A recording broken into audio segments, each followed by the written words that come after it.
오락가락합니다. 지수는 강보합권 정도의 흐름이어서 지수보다는 종목에서 답을 찾는 분들도 많으실 거고요. 그렇다면은 현재 이제 기록적인 그 라인대까지 바로 또 치고 올라갈 수 있을지 앞으로의 시장에 대해서도 궁금하신 점들 많으실 겁니다. 절대 전략 세워보겠습니다. 토마토 투자클럽의 문서진 전문가입니다. 안녕하세요. 네, 안녕하세요. 네, 오늘 장 한마디부터 들어볼까요? 네, 중요 변곡점이 될 한 주라고 음. 이야기해 보도록 하겠습니다. 네, 이번 주에 상당히 의미를 두고 계신 것 같은데요. 그렇게 판단하시는 근거는 어디 있을까요? 뭐 다들 아시는 것처럼 이번 주가 9월 FMC 회의가 있지 않습니까?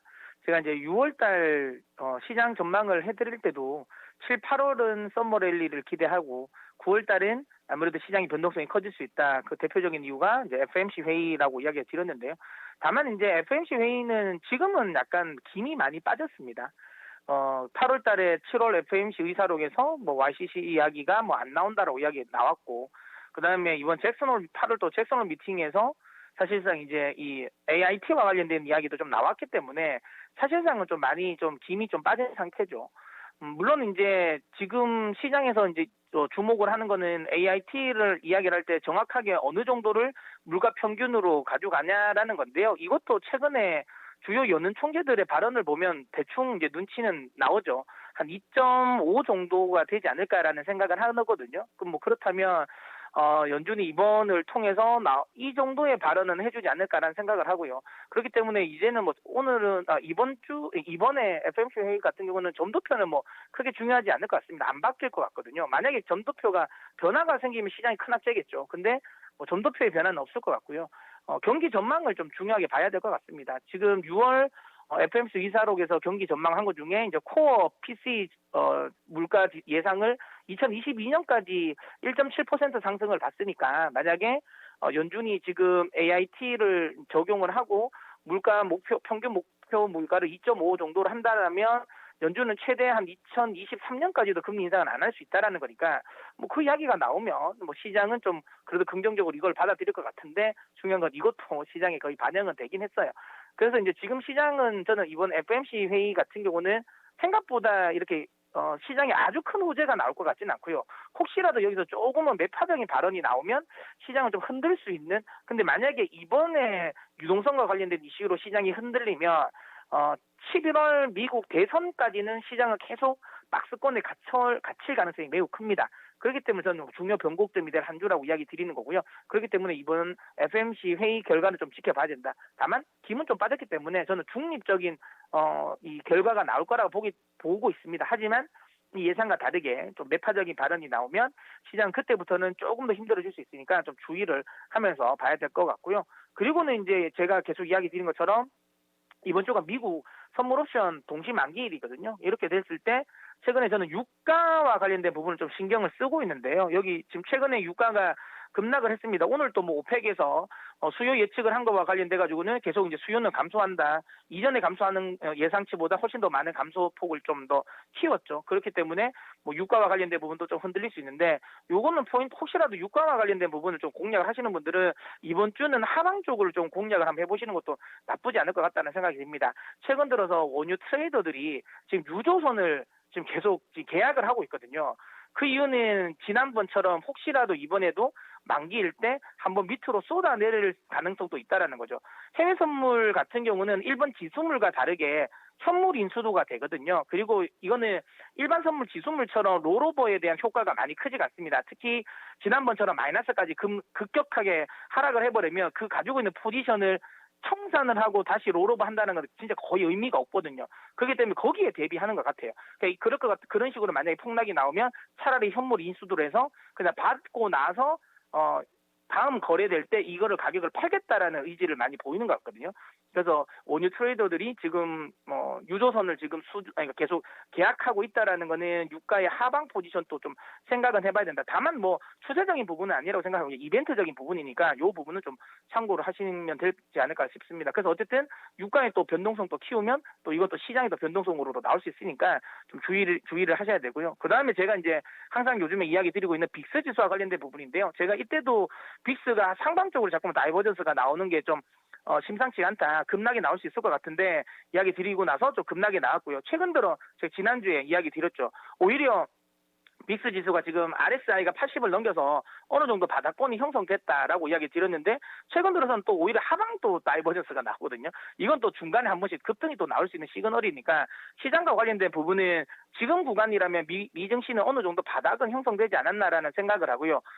많은 분들이 이제 빅스 지수 말고 또 요것도 많이 좀 볼 필요가 있는데 요거는 이제 VXN이라는 지수인데요. 요거는 그러니까 나스닥 100 관련 부분에 이제 변동성을 나타내는 겁니다. 아무래도 최근에 나스닥의 변동성이 크니까요.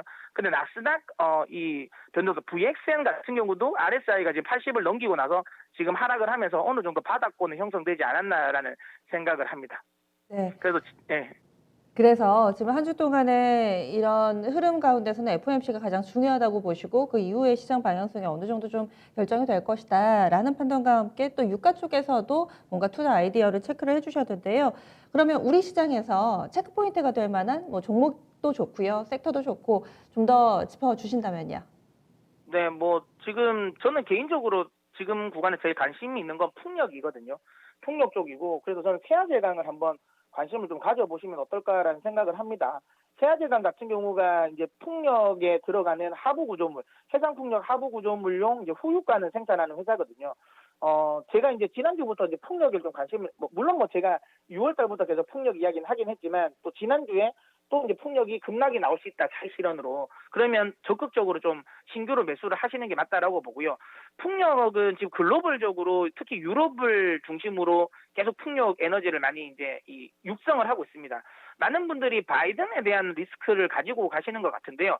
바이든 리스크는 사실상 태양광은 굉장히 큰 게 맞아요. 근데 풍력 같은 경우는 바이든 리스크가 크진 않습니다. 바이든이 되면 더 좋겠죠. 더 좋겠지만 굳이 바이든이 되지 않는다 하더라도 해상 풍력을 주력으로 지금 이끌고 있는 건 미국보다는 유럽이기 때문에 유럽 쪽에 대한 부분은 그렇게 크지 않다. 그다음에 우리나라 같은 경우도 최근 이제 문재인 정부가 이 해상 풍력과 관련된 부분 많이 이야기를 하고 있고 지금 우리나라에도 지금 울산 쪽에 부유직 해상 풍력을 대규모로 지금 공급하는 이 프로젝트가 또 진행되고 있는 상황이기 때문에 국내 업체도 수혜 받을 것 같아요. 오히려 조정하면 좀 적극적으로 매수를 하셨으면 좋겠고요. 다만 이제 많은 풍력 관련 종목들이 밸류에이션상 좀 부담이 됩니다. 근데 이제 세아제강 같은 경우는 지금 밸류에이션에 부담이 없죠. 내년 실적 기준으로 영업이익 기준으로 P를 매기면 기본적으로 한 4배 정도 되거든요. 특히 또 세아제강 같은 경우는 이 세아제강 지주죠. 이쪽이 지금 영국 쪽에 이 풍력을 만들 수 있는 후류가를 생산할 수 있는 생산 기지를 또 현지화를 했습니다. 이런 부분이 다 호재가 나오기 때문에 세아제강 여전히 좀 긍정적으로 보고 대응해 보시는 게 어떨까라고 생각합니다. 풍량 얘기하는데 세아제강을 주셔가지고 어떤 연유일까 궁금했는데 밸류에이션 메리트 상대적으로 더 있다 이렇게 또 판단을 해주시네요. 그리고 신재생인 쪽이 지금 희비가 뚜렷하게 엇갈려서 풍력은 약간의 좀 조정을 받고 있는데 수소 섹터 같은 경우는 상승세를 이어갑니다. 뭐 니콜라에 따라서 우리 증시도 좀 일희일비하는 그런 종목군들이 꽤 있는데요. 니콜라가 정규 거래에서는 크게 올랐지만 또 장 마치고 나서 시간의 거래에서는 한 8% 정도의 급락이 나온 상태여서 이런 부분들 수소 섹터에 대해서는 좀 어떻게 보시나요? 사실 이제 수소 섹터를 이야기를 할 때 제가 항상 이야기하고 있는 게 이제 이 수소차와 관련된 부분, 특히 이제 상용차가 아니라 승용차 쪽은 좀 관심을 끄는 게 맞다라고 저는 계속 이야기를 드리고 있는 부분이거든요. 그러니까 저는 개인적으로 니콜라를 그렇게 수소 투자를 함에 있어서 관심을 안 가지시는 게 맞다고 봅니다.